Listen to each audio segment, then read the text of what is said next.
होगा। बात हम यहाँ किसी पार्टी का प्रचार करने नहीं आए, लेकिन अगर हम राजनीति में हस्तक्षेप न करें तो आज किसान का सवाल खेत खलिहानों से पिछाड़ कर उसके गांव में पहुंचा दिया जाएगा। इसलिए हम तत्कालिक राजनीति करने नहीं आए हैं, हम दीर्घकालिक राजनीति का एजेंडा सेट करने आए हैं जिसमें किसान का मुद्दा बीच में होगा। यह बात हम कहने आए हैं। इसलिए गांव में जो आएगा वो महंगा और गांव से जो जाएगा ये सस्ता, यह जब तक चलता रहेगा किसान की लूट होती रहेगी। इसलिए एमएसपी की गारंटी के कानून की मांग देश के किसान संगठन कर रहे हैं और उस मांग को हम आपके बीच में लेकर आए हैं कि उससे फायदा बंगाल के किसानों को होगा, उससे फायदा बिहार को होगा। मैं पूर्वी उत्तर प्रदेश से आता हूं, उसको फायदा उससे होगा। उड़ीसा में हमारी पंचायत 19 तारीख को हो रही है, वहां पे उससे फायदा होगा। साथियों, नरेंद्र मोदी जी बनारस में वहां से प्रधानमंत्री चुने जाते हैं, उसी क्षेत्र से लाल बहादुर शास्त्री आते हैं। उन्होंने अमेरिका के सामने, जब अमेरिका ने धमकी दी थी तो उसके सामने देखने से मना कर दिया था। और मोदी जी अडानी अंबानी के लिए हिंदुस्तान के किसानों का खेत खोलना चाहते हैं तो यह हिंदुस्तान बर्दाश्त नहीं करेगा। भले लड़ाई पंजाब के पास, हरियाणा के पास, दिल्ली में हो रही है, लेकिन सुभाष चंद्र बोस की धरती है, सुभाष चंद्र बोस, श्री अरविंदो, विवेकानंद स्वामी की धरती है। पूरा देश एक है। पहले भी एक होकर आजादी की लड़ाई लड़े थे, आज भी एक होकर आजादी बचाने की लड़ाई लड़ेंगे।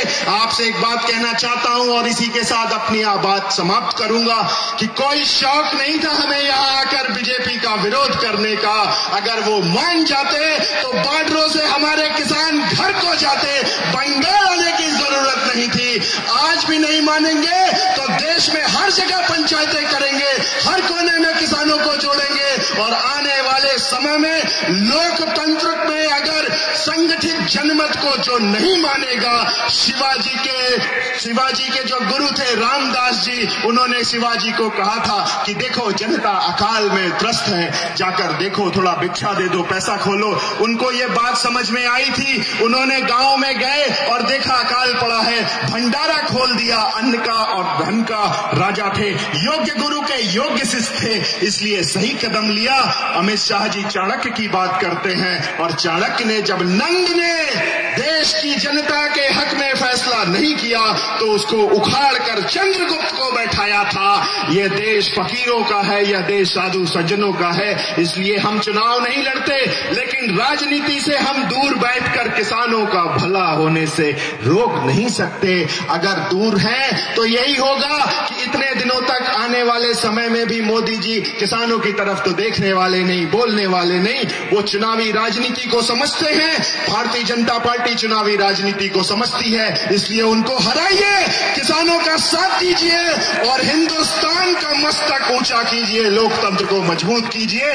जय हिंद, जय किसान, जिंदाबाद। धन्यवाद हिमांशु तिवारी जी का। अब मैं किसानी आंदोलन के स्लोगन के साथ चौधरी राकेश टिकैत जी को मंच पे आमंत्रित करूंगा। वो अपनी बात विस्तृत तौर से आपके समक्ष रखेंगे। किसान आंदोलन जिंदाबाद, संयुक्त किसान मोर्चा जिंदाबाद। चौधरी राकेश टिकैत जी।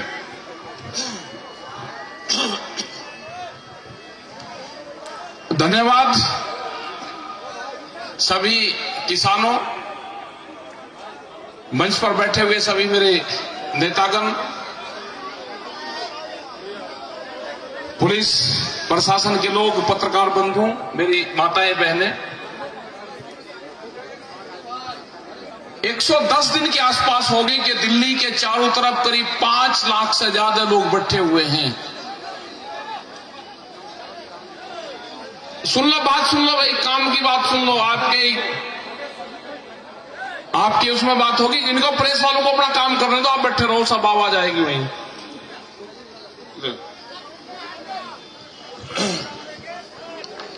क्या खेल होने वाला है देश में? खेला होवे खेला, क्या खेला होवे वो देखना है, वो बताएंगे हम, बंगाली भाषा में ही बताएंगे।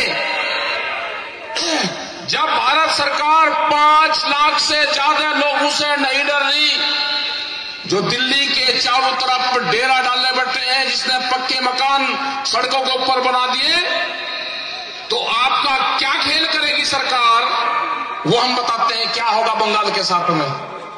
वे एक मुट्ठी चावल मांगते हैं आपसे, आप उनसे भाव की बात करो कि 1850 रुपए जो भारत सरकार का भाव है वो कब मिलेगा। हमारे जिस खेत में हम बट्टे हैं ये चावल का खेत है, इसका रेट है 1850 रुपए, 18 रुपए 50 पैसे किलो, ये सरकारी रेट है। जब आपसे वोट मांगने आए तो वो जरूर मांग लेना उनसे। इसी के लिए बैठे हुए हैं दिल्ली में कि एमएसपी पे, मिनिमम सपोर्ट प्राइस पे देश में कानून बने। अगर वो बंगाल का किसान है, आसाम का किसान है, वो कर्नाटक का किसान है, उसका धान भी उसके कम रेट पे ना खरीदा जाए, उसकी जो दूसरी फसलें हैं वो भी कम रेट पे ना खरीदा जाए। अभी आपके साथ में क्या होगा जो उत्तर प्रदेश और आसपास के क्षेत्र में हुआ है, वो हुआ है कि 10 साल पुराना ट्रैक्टर आप नहीं चला सकते, 10 साल पुराना पंपिंग सेट आप नहीं चला सकते। आपके यहां 15 साल का होगा भी, 15 साल में जो भी डीजल से चलने वाला सिस्टम है आपका, वो आपके यहां पे बंद है। और कर्नाटक, तमिलनाडु, जितने भी ये बड़े बड़े स्टेट है, कलकत्ता, इसके भी चारों तरफ एनसीआर लागू होगा एक किस्म से। जो एक मिनट सुन लो भाई, इसके आसपास भी जैसे एनसीआर में है, इसके आसपास भी एनजीटी, वेट,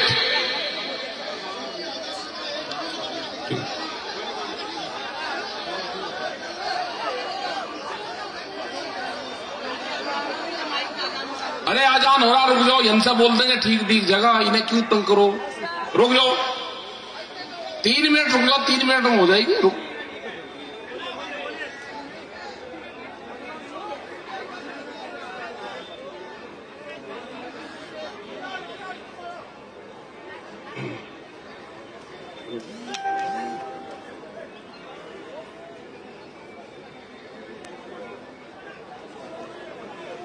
हो गया?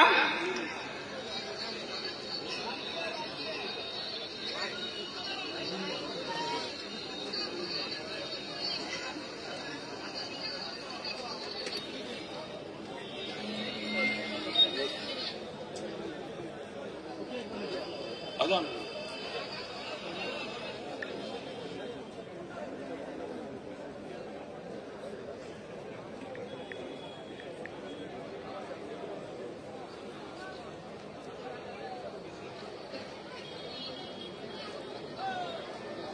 हो गया? आपके साथ में क्या होगा जब सरकार, भारत सरकार कई लाख किसानों के कब्जे में नहीं आ रही अभी पिछले 100 दिन से, आपके साथ में 2 खेल होंगे यहां पे। यहां पे पहला है कि एमएसपी पे खरीद नहीं हो रही, दूसरा सबसे बड़ा खेल होगा, बड़ी बड़ी कंपनी आएगी जिसको देश बेचा जा रहा है, वे कंपनी आएंगी, समुद्र में मछली पकड़ने के लिए भी बड़ी कंपनी आ रही है। मछुआरा का जो किसान है, जो समुद्र के पास का किसान है, उसको बहुत बड़ा नुकसान होने वाला है।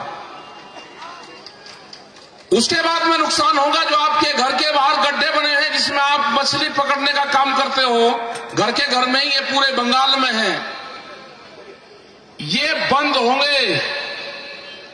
वो कानून भी आएगा, जैसे दूध पे कानून आ रहा है कि डब्बे के अंदर एक किसान अपने पड़ोसी को भी दूध नहीं बेच सकता, ऐसे ही यहां पे भी ये कंपनियां काम करेंगी। क्या किसान जिंदा रह सकता है? ये बड़ी बड़ी कंपनियों के हवाले देश को करा जा रहा है। अगर किसी पार्टी की सरकार होती तो वो बात कर लेती, ये पार्टियों की सरकार नहीं, इस सरकार को कंपनी चलाती है। बड़ी बड़ी कंपनियां हैं जो सरकारों को चलाने का काम कर रही है। वॉलमार्ट जैसी कंपनी आ रही है, अडानी जैसी कंपनी आ रही है, जिसके हाथ में पूरे के पूरे विभाग बेच दिए। टेलीकॉम बेच दिया, हवाई जहाज बेच दिए, एयरपोर्ट बिक गए, रेलवे बिक रही है। अब अगला काम किसानों का है, किसानों का। पिछले 100 दिन से किसान बैठे हुए हैं, देश का किसान कई लाख आदमी बैठे हुए हैं, 300 के आसपास